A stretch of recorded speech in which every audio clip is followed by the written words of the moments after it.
Peter Julian, leader parlementaire du NPD et critique en matière de santé.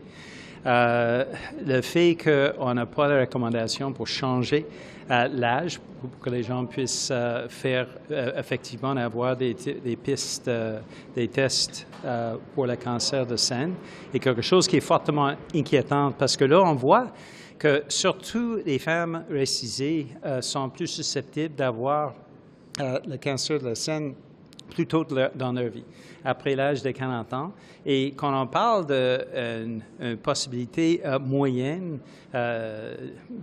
d'avoir le cancer de la sein, c'est plus fort, on le sait, pour ces groupes de femmes-là. Alors, je trouve ça inconcevable qu'il n'y ait pas de recommandation de baisser l'âge à 40 ans. Et il faut effectivement, à notre avis, que le gouvernement agit là-dessus. Il y a quelques semaines, j'étais avec des médecins qui ont promu effectivement la même approche. Alors, il faut qu'on baisse cet âge-là à 40. Dans la quarantaine, ça va sauver les vies. So Peter Julian, health critic and House leader for the NDP, and I'm stunned that the task force, with all the evidence that suggests very clearly that particularly racialized women have a much higher risk of having breast cancer in their 40s. There is not a recommendation to lower the age to 40 and to suggest that breast cancer screening take place. The evidence is very clear. This will save lives, there is no doubt. And just a few weeks ago, I was with doctors that said the same thing, that the task force recommendations didn't coincide with the reality, didn't coincide with what we know to be true. There is no doubt that the risk is high.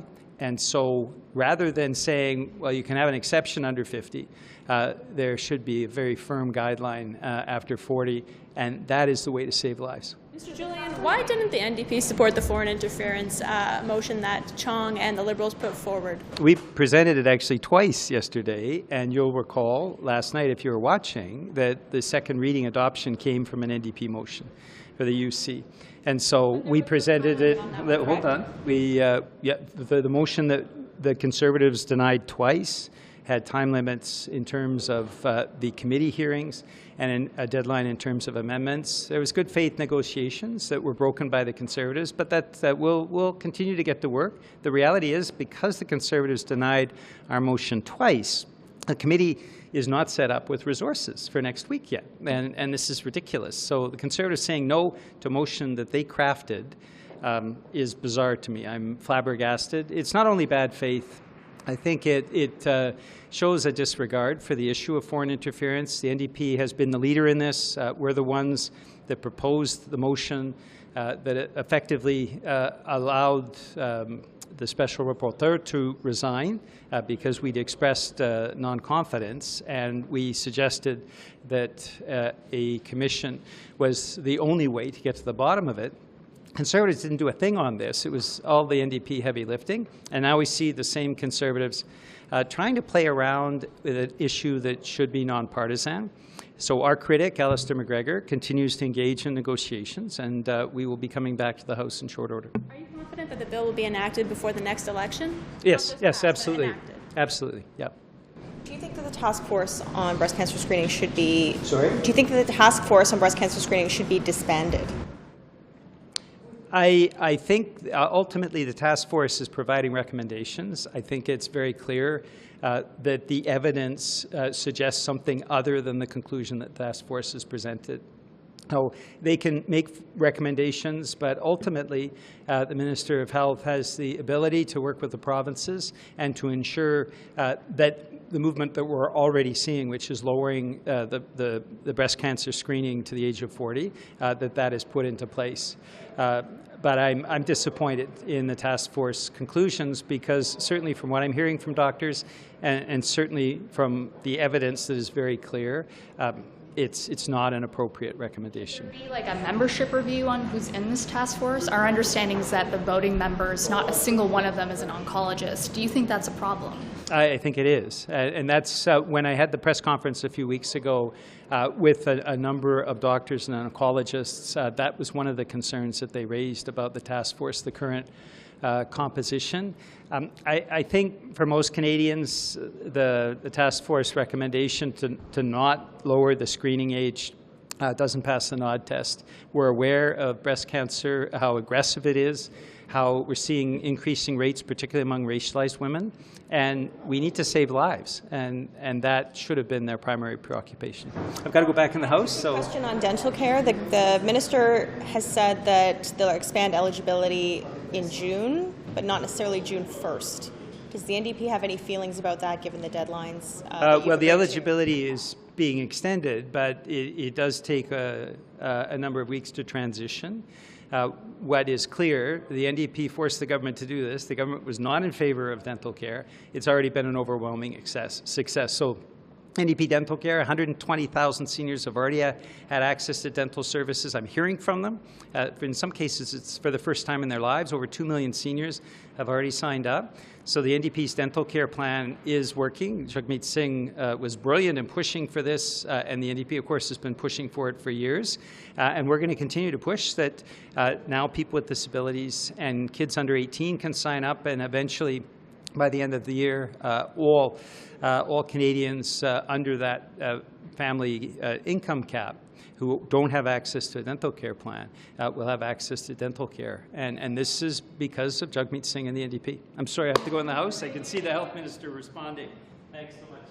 South Florida suggesting that immigrants are to blame for a Montreal Jewish school shooting. Any thoughts on that? I think that we have a rising tide of anti-Semitism in Canada, and it's important that the federal government takes all of the necessary steps and steps that are requested by the Jewish community to make sure that they address them. And we've seen now multiple incidences of schools, children's schools, being shot at.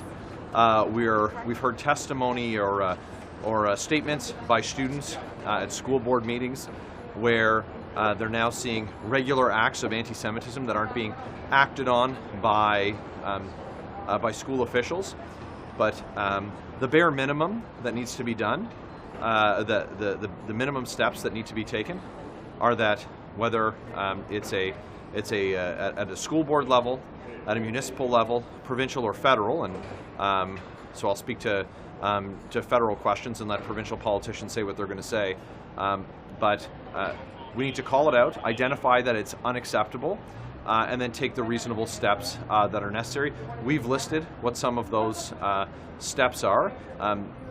What this government is, what the Liberal government is failing to do to address anti-Semitism and to deal with, for example, the presence of the IRGC in Canada, even though the House has pronounced on that more than one time.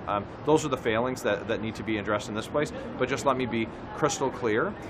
Police of local jurisdiction, any time that there's an attack, an anti-Semitic attack, like the one that you're referencing, a shooting at a children's school in Montreal, like the one that occurred in Toronto, the police of local jurisdiction need to prioritize these. These are acts of hate. They're completely unacceptable, and the perpetrators, whomever they are, need to be held accountable for their individual actions, and that's what we need to make sure is done. Thanks so much. Do you think it's fair that Doug Ford said it was immigrants behind the shooting? Do you have any message that you'd like to say? Is that okay to say it's immigrants behind the shooting? I haven't seen the Premier's comments, but if that's in fact what he did say, then no, that's not okay. He said that the individuals who shot the school were bringing too many people over and that they're making a mess in Canada, they're making trouble. I think the focus here is on the fact that for the second time in 2 weeks, in addition to Jewish-owned businesses being subject to protests and violence, Jewish daycares being subject to violence and protests, synagogues being subject to violence and protests, that there is a growing rise of anti-Semitism in this country that cannot be denied. It is now shifting into very dangerous territory. So the politics of whatever the Premier's comments may try to evoke aside, we have to stay focused on the fact that there is an extremely dangerous trend that we have Jewish kids that are scared to go to school. We have teachers that are scared to go to work. We have Jewish parents who are scared to be away from their kids. I myself have a 3-year-old niece who attends a Jewish school. These are real. These fears are real. So I'm not interested in getting into a conversation at a political level about whether there's a particular policy behind this. I think it's a fairly obnoxious comment. However, it distracts from the reality of the fact that this is an increasingly problematic trend in this country, and that's what we need to be talking about. Thank you for your time, Mr. Carr. Thank you. Appreciate it.